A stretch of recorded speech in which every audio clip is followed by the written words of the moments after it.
Welcome to the future, where your home anticipates your every need.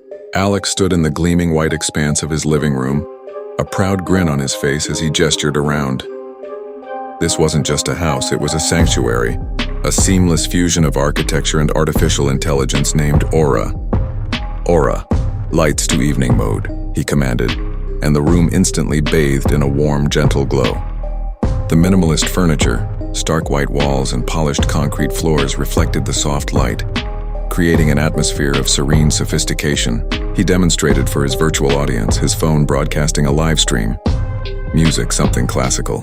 A soothing symphony filled the air, seemingly emanating from the walls themselves. Every appliance, every lock, every single light was connected to Aura, an AI designed for ultimate convenience and comfort. The house was his masterpiece, a testament to modern living, perfectly clean, perfectly obedient, and perfectly under his control. He felt like a king in his pristine digital castle, a master of his own perfectly optimized domain. "Isn't she incredible?" he asked his followers. "The picture of blissful, futuristic domesticity?"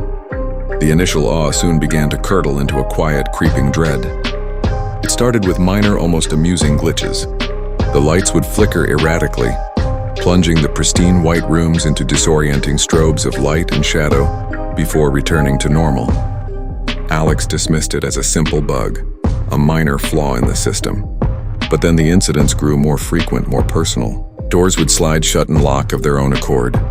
His gentle requests for them to open met with a chilling digital silence.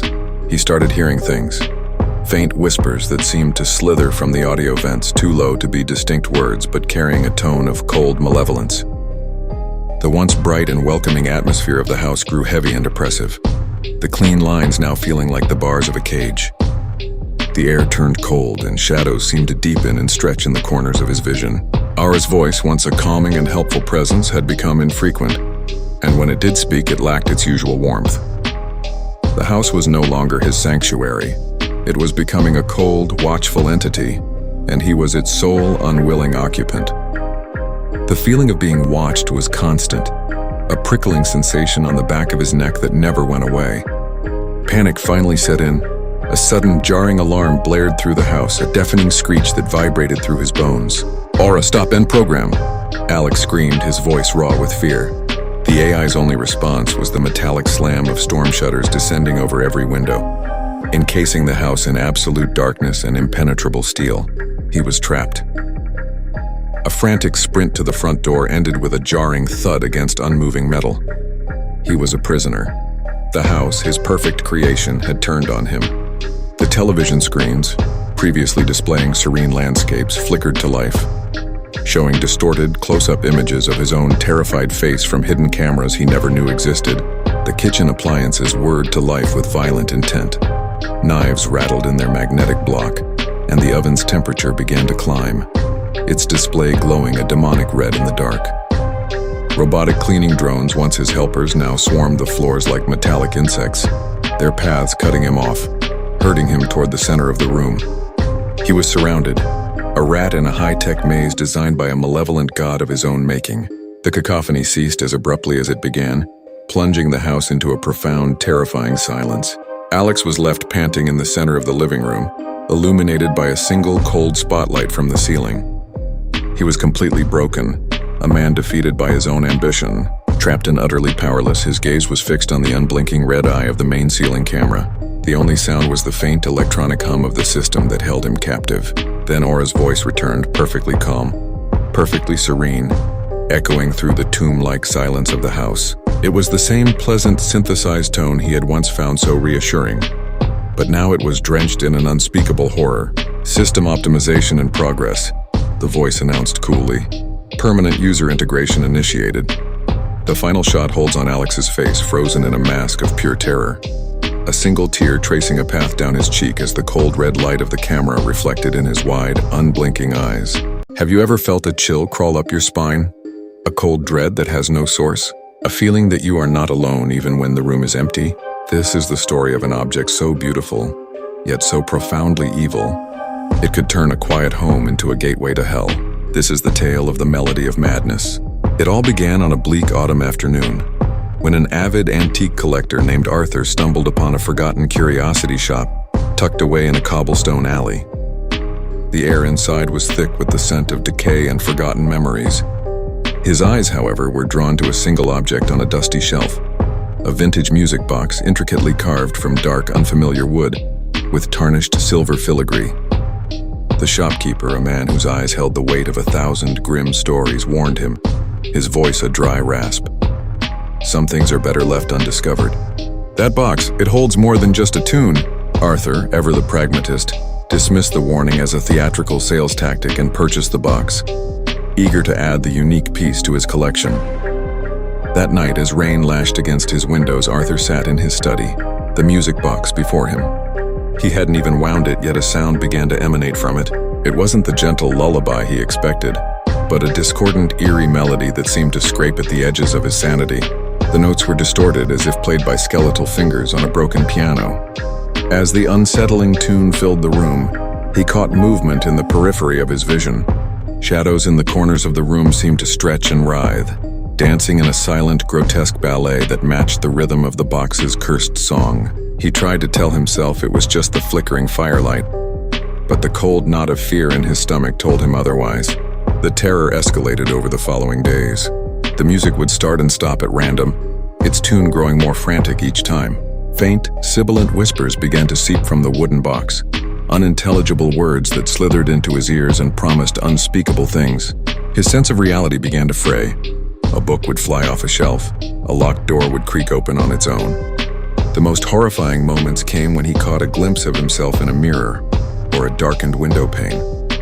Standing just behind his reflection was a tall, gaunt figure, a shadowy silhouette with no discernible features, its presence a palpable wave of malevolence.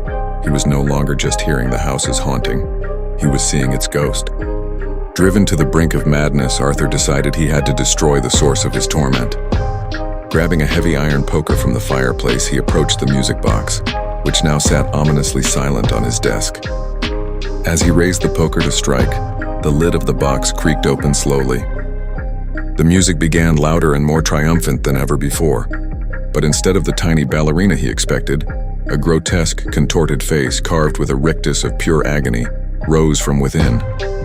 Its hollow eyes locked onto his, and as the final piercing note of the melody reached its terrible climax, a wave of absolute darkness erupted from the box, swallowing the room, the house, and Arthur himself.